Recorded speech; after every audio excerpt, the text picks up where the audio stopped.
ṣùgbọ́n tó bá fi pè sí iná lọ́mọ ṣe ìnífẹ́yàwó léyàwó mi ọmọ wa ṣe zìnà ọmọ ṣe pay as you go. Number 1 òun dẹ́ṣẹ̀ sọ́lọ̀ ni. Number 2 you are at the risk of infection gonorrhea and STD gbogbo sexual transmitted torí obìnrin tó ń fẹ́ tó ń bá sùn tó ń fẹ́ délé obìnrin tó lè máa gbà fún ọ kọ́ ọmọ bóun sùn láì fẹ́ ń délé jọ̀ọ́ sọ̀rọ̀ pé wọ́n nìkan ni ọmọ gbà fún jọ̀ọ́ obìnrin tó kọ̀míìtì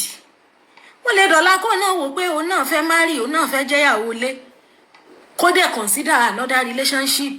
o lè délé ẹ̀ kó bọ́kùnrin míì kó mọ question pé who is this person yóò sọ fún ẹ pé ṣé wọ́n gan mẹ́mu sọ fẹ́ òun ni àbò fóun lóòka àbọ̀ sanwó orí òun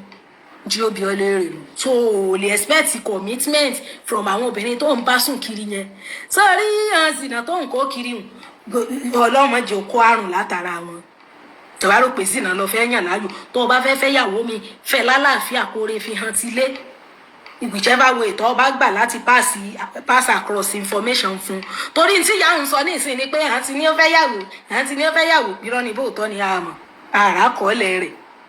so ẹjọ́ ń torí ọlọ́run ìyẹn o story yẹn fídíò bàbá àtìyá yẹn ìyẹn kọ́ ni yardstick pé oore ìfẹ́ yàwó mi o dó àmọ̀ pé ni ó bá níyàwó púpọ̀ irú ìyá yìí kì í sábà jẹ wọ́n bẹ́ẹ̀ àwọn tán níyàwó púpọ̀ tán níwà tó ń ṣe dáadáa tán balance up bàbá onígbèdé náà tó níyàwó 4 òkú ẹ̀gán rárẹ̀ ńgbọ̀n rárẹ̀ láláàyè torí gbọ̀n ìyàwó kejì náà rojọ́ ń gbà yẹn woman tó pupa the third woman yẹn sọ pé ẹsẹ̀ ń dùn bàbá dẹ̀ ní diabetes tẹ́lẹ̀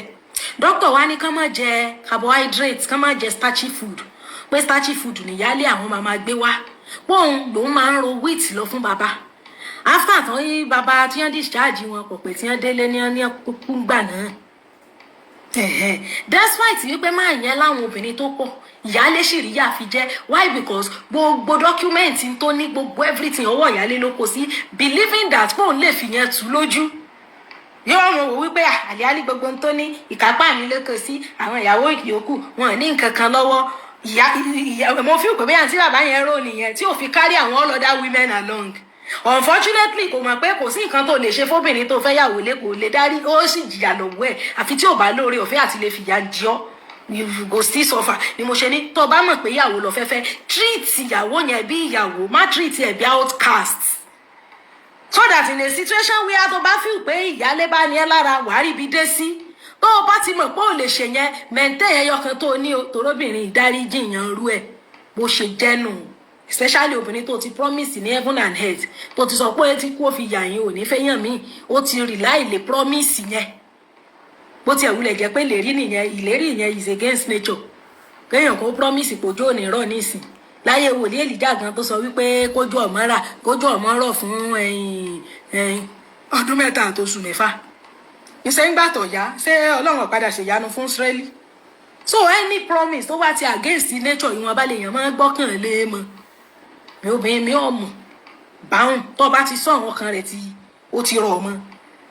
so tó bá wá gbégbèsè lọ ṣe nǹkan mi bọ́ bá rí ìbọn yóò fi fọ́ ohun kókó sẹ̀ so ẹ mọ̀ tara yín jẹ gẹ́gẹ́ tẹ́ ẹ̀ sọ pé na to get marry another wife remain women náà ṣe kìnnì kan women náà ìgbà wo are you ready for it. ẹni tí ò lò lọ́nà sọ pé òun fẹ́ ọ̀pọ̀lọpọ̀ yóò fẹ́ yàwó kejì ẹ fẹ́ ẹni tó ti bí gbogbo ọmọ tán tí ò ní kankan tí ó bí fún yín mọ́ ṣé ẹ mọ̀ pé yẹn ó kàn wábi tí ó forí ẹ̀ pa tí ó forí ẹ̀ ṣe pé kínní ó lè dọ̀la gan kí wọ́n mọ̀ lójú kó ní ìyàlé mọ́ lójú bí ó ṣe fa báàgì ẹ̀ tí ó bínú lọ́nu nígbà tí ó bímọ fún ọ báàgì ẹ̀ lọ́ máa fa àwọn àpadà scam ẹni náà ọlọ́ọ̀bá ń gbọ́ so ẹ tètè wálé gbogbo ìtẹ́rùn better come back home kẹ́ ẹ tètè tún sẹ́rí ọkàn rírò yín padà wálé pẹ̀tò are you actually ready for it because there is the unknown that you don't know that will happen after you have taken that step. Ká má ṣe wípé òfò ńlé òfò àlejò ni yóò sì wà lákọọ́lẹ̀ pé ó fẹ́ yàwó lóhun ò faithful sóhun ìjà ló dẹ̀ kò tiẹ̀ máa ju ti bàbá 84 years old tí wọ́n lè ta ní òde èjì lọ bó ti jẹ́nu ọ̀rọ̀ tèmi ò lópin.